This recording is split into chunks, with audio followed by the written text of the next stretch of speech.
Hi guys, this is gonna be a short video on changing front discs and pads on a CLS 350 AMG. This is C218.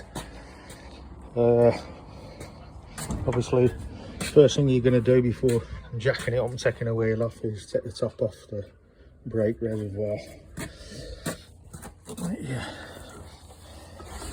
These are in a bit of a, you can see old ribs, and the garage who had it before put new pads in with knackered discs. Thanks times then. Okay, I'm not gonna video jacking it up and taking the wheel off. That's obviously straightforward, so I'll get this up in here and then we'll carry on. Okay guys, jacked up, wheels off. First thing I always do is, while you've still got the brakes connected, is take out this. This is the side with the sensor in. So that just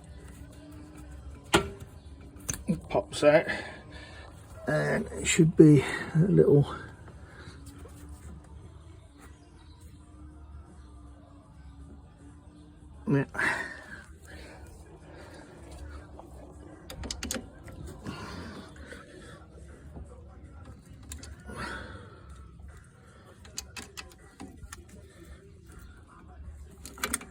these are not tight.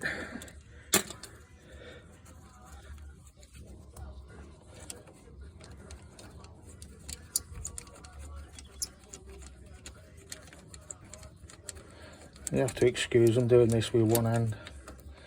So took that out of the way. Now you don't want to put that bolt back in there, because I'll show you in a minute what you're going to use that for, that little nodule. On the other side it will just be blank, it won't have a threaded hole in. But you can use that just to prise the piston back.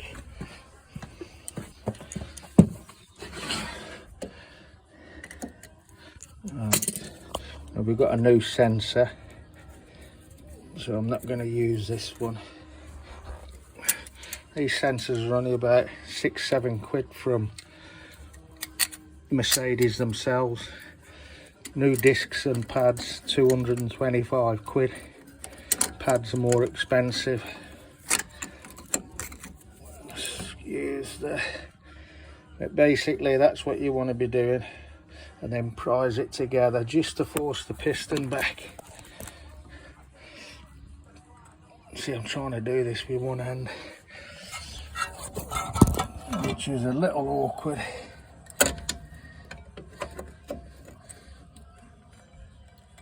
Yeah, two hands does the business. Okay, that's that prise back. I've broke the tab, but as I said, I've got a new sensor. You should always use a new sensor. Right, you've got two 13mm bolts down below. Yeah, and these are like the carrier for the one on the top and one on the bottom, 13mm.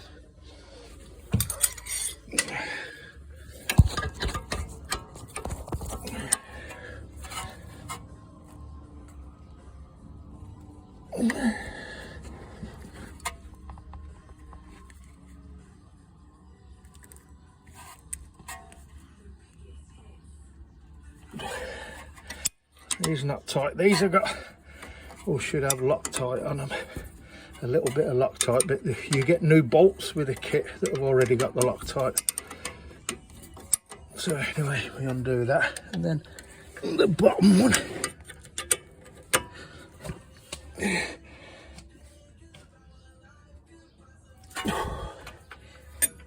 Okay, and just loosen them off for the time being.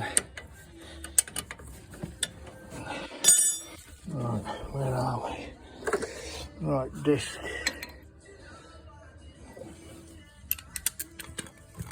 Now a little trick you can do if the disc starts to turn is put your screwdriver in just to lodge it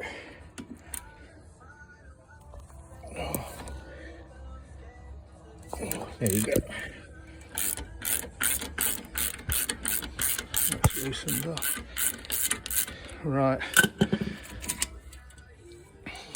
Now, the biggest, if we get these two bolts out, the biggest problem's going to be, sorry guys, press the wrong button. As I say, I'm trying to do all this with one hand, but once these, the caliper that carries the pads, the part of the caliper that carries the pads are out, then it's the carrier that's bolted, and you'll see one big bolt down the bottom. You'll see it at the top and one at the bottom, but you'll see it better when it's off. Yeah, but they are tight. They are really tight. So whatever means, these are quite long bolts. So, but you get, if you get the pads from Mercedes, you get new bolts.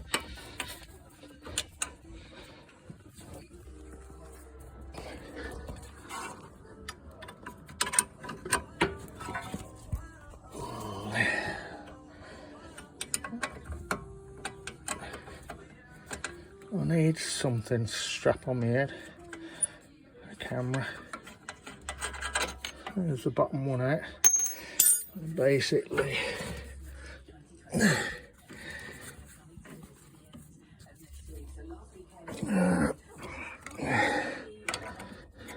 oh right, yeah, that'd be a good idea, wouldn't it? A little trick when you take this out, this spring, there's a knack to getting this back in. But basically, you'll see it move. If I push that seat moving, but what you'd have to do is when you push it in, you need to get a screwdriver also down there and just prise it out, because it, see the little tab thing, that sits quite deep in that hole. So there is a knack to getting it out, and there's a different knack to getting it back in again. But anyway, if you get a screwdriver in there, push it, and then get another one on the top. Obviously I can't do it, I'm holding the phone, so I'm going to have to knock. Okay, that's off, and that's the bracket that I was on about. You see how that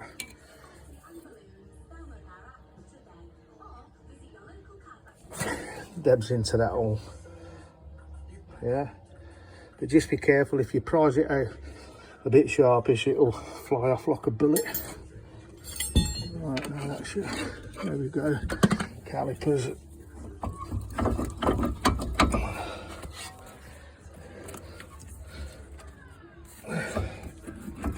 There we go. Calipers out. Oh, top.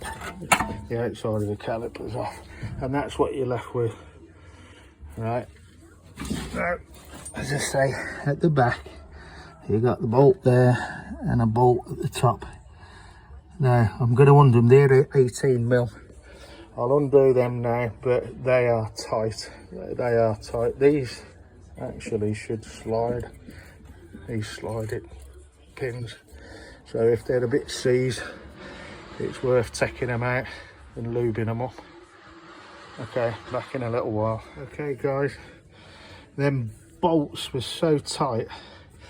Basically I had to put a bar on the bottom and then lie on the front and basically use my feet to push it and grabbing hold of the bottom arms. Scary. But anyway, they will come, but they are very tight. Anyway, bottom one's out, and that's the carrier off. And just give it a good clean up. That's where the pads sit. Yeah, we'll give that a good clean up in a minute.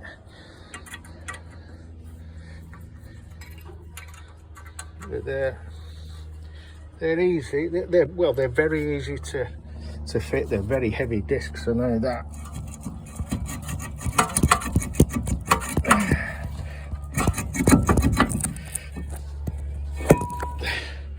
That's it. We'll give that a clean up. take the pads out. I'll show you a little thing with the pads shortly, but that was disgraceful. Imagine putting, you can see where the new pads that they fitted haven't even been touching the disc. Terrible. And it passed an MOT in the same garage that sold the car. Well, yeah, they done the MOT, didn't even give an advisory for that. Do you believe it? Okay guys, back again. It's all cleaned up, and I put the disc and the carrier back on. Use some Loctite on the bolts.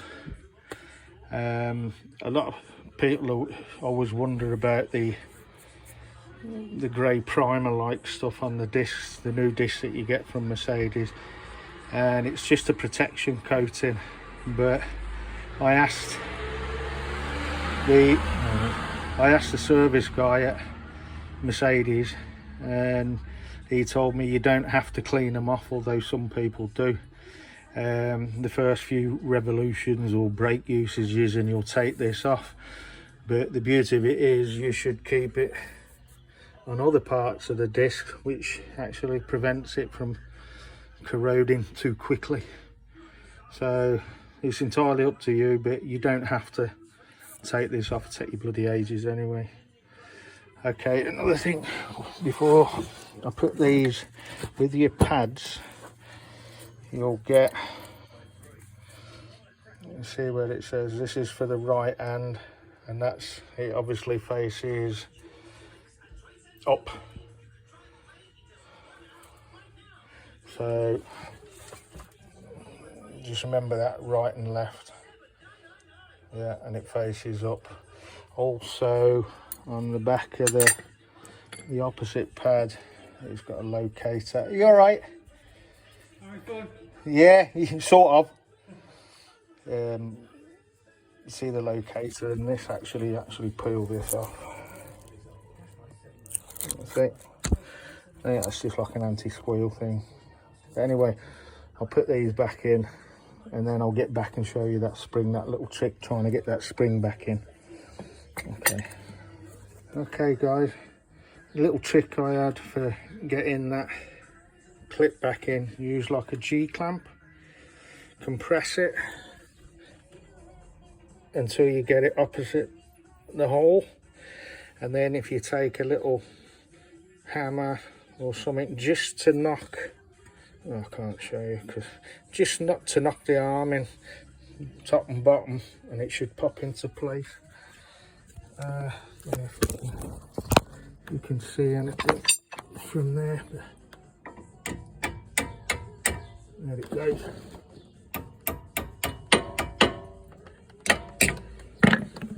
Then you can do the clamp. There it is. There it is, back in.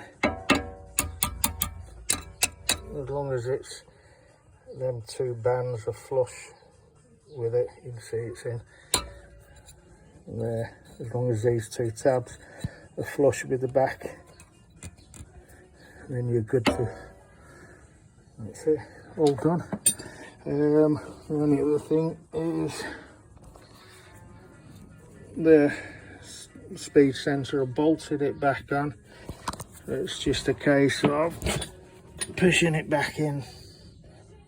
You see the hole,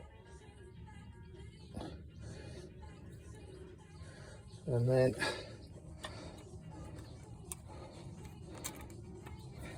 oh, fucking, I can't fucking see, this is shit.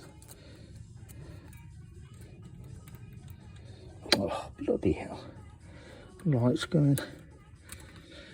Oh. Sorry about this, guys. Oh.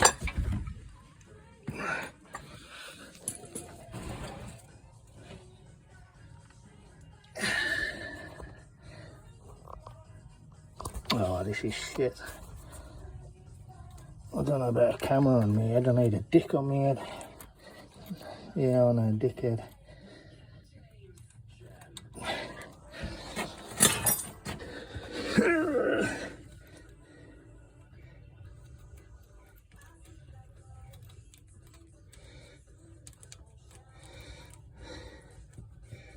There. There. And then push it home, and then turn that round, plug it in. That's it, sorted. Okay guys, hope that's helped somebody, anybody who wants to do their own. The only other thing now I've got to do is take some fluid out, and always remember, pump up your brake pedal before you start driving. If you've got any questions, just ask. I'll be doing some more jobs on this in the future, rear brakes pads, possibly oil cooler seals, auxiliary belt.